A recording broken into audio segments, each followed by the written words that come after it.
For Week 15 waiver wire, trade values, streaming options, rankings, stardom and sit-em, cheat sheet editors note all rankings updated as of Friday at 4 p.m.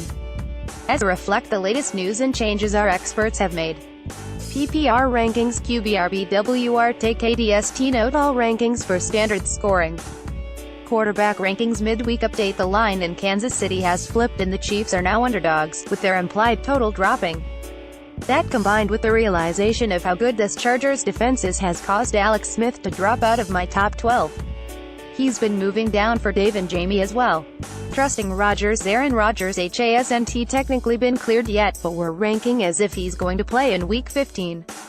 We're also ranking it as if you should start him. Russell Wilson, Tom Brady and Ben Roethlisberger are the only quarterbacks that we all agree you should start over Rodgers. But add Philip Rivers and Matthew Stafford to that list, but the general theme remains the same: you should probably start Aaron Rodgers if he plays.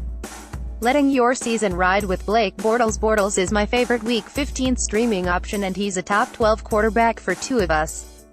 He's also been a top 12 quarterback each of the past 3 weeks. More importantly, he's facing the Houston Texans. Joe Flacco is the only quarterback in the past 2 months who hasn't reached 17 fantasy points against this defense, and 5 of the last 7 quarterbacks to face the Texans have scored at least 23 fantasy points. I would start Bortles over Cam Newton, Jameis Winston, Jared Goff and Dak Prescott. Speaking of Prescott, no consensus on Dak Prescott. Dave has Prescott as his #1 quarterback. I don't have him in the top 12. What gives? To be fair, I was pretty certain when I first saw the schedule that I would be starting Prescott this week. Here's where it went wrong. Prescott has been neither high volume 33 attempts per game or highly efficient 6.9 YA. Even with a small bump due to the Raiders' bad pass defense, I have him at 231 yards on the through the air, which is the 22nd highest in Week 15. The Cowboys are implied to score 24 points this week by Las Vegas. That translates to roughly 2 touchdowns without a bunch of upside from there. I'd only have Prescott projected for 1.2 fantasy points less than Drew Brees, but there are a lot of quarterbacks jammed into that range. Running back rankings midweek update. Mike Davis is practicing and we're ranking him. And boy does he have upside. Davis is at home as a favorite against a Rams defense that has been gashed on the ground this year. He's had 15 and 16 carries each of the past 2 weeks, so volume isn't a concern either. I like Davis as a solid #2 running back this week, but he has even more upside than that. On the flip side, I've significantly downgraded Giovanni Bernard with Joe Mixon back in practice. Mixon still hasn't been cleared from the concussion protocol, so we aren't ranking him, but it's concerning for the Bernard owner. More specifically, if you're choosing between a Bengals back and someone playing on Thursday night, you need to start the Thursday back. Kenyon Drake is for real. Call it chasing points if you like, but Kenyon Drake is a consensus top 10 running back in our Week 15 rankings. I am the highest on him at #5. Drake has played 2 games as the feature back in Miami and he's totaled 334 yards from scrimmage. The moves he put on the Patriots on Monday night were intoxicating and he's staying involved in the passing game as well. He also has a great matchup. The last 6 teams to face the Bills, 5 have topped 130 rushing yards and 3 have rushed for more than 180 yards. What do we make of the Patriots? Our rankings of the Patriots running backs are all over the place. Jamie has both in the top 10, Dave is the highest on Burkhead 13th, while I don't have either ranked in the top 20. Quite frankly that makes sense because we're about to see the Patriots offense for the first time with this backfield configuration and both Chris Hogan and Rob Gronkowski on the field. That creates a lot of uncertainty, especially when it comes to targets.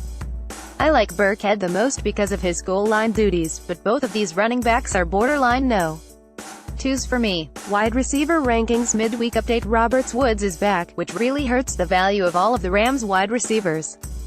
He and Cooper Kupp are no low-end #3s, while Sammy Watkins is just a boom or bust flex. This Seahawks defense is beat up, but it's hard to bet on a passing game in that building, especially in a game this big. DeAndre Hopkins faces a tall task. Hopkins and the Texans travel to Jacksonville to face a defense that until last week had dominated #1 receivers. Well, #1 receivers besides Hopkins. In Week 1, Hopkins had 7 catches for 55 yards and a touchdown on 19 targets. He'll probably need that type of volume again, but there is no reason to think he won't get it. He's a top 13 receiver for all three of us, but I don't see enough upside to rank him where I normally do. You forgot to rank Mike Evans. No, I didn't. I have him at 38 this week. Yes, that's terrifyingly low. No, I don't plan on changing it. Since Jameis Winston came back from his injury, he's not zeroing in on anybody. Evans leads the team with a 16% target share and at least 8 players have 5 targets. Seeing as Evans has always been pretty inefficient basis, it isn't all that surprising that his numbers have gone in the tank. I don't actually believe that will last, but even at a 22% target share his numbers don't look great. Does he have the upside to make this ranking look silly? Of course. But I don't see what reason we have to expect that upside this week. Tight end rankings midweek update. Zach Ertz is back, thank goodness. Ertz is immediately plugged in as a top 3 tight end while Trey Burton falls out of relevance again. This is a slight bump up to Nick Foles and a slight hit on Alshon Jeffrey and Nelson Agholor. Just missed. Here are the next 3 in the rankings for each analyst, in case you need a streamer.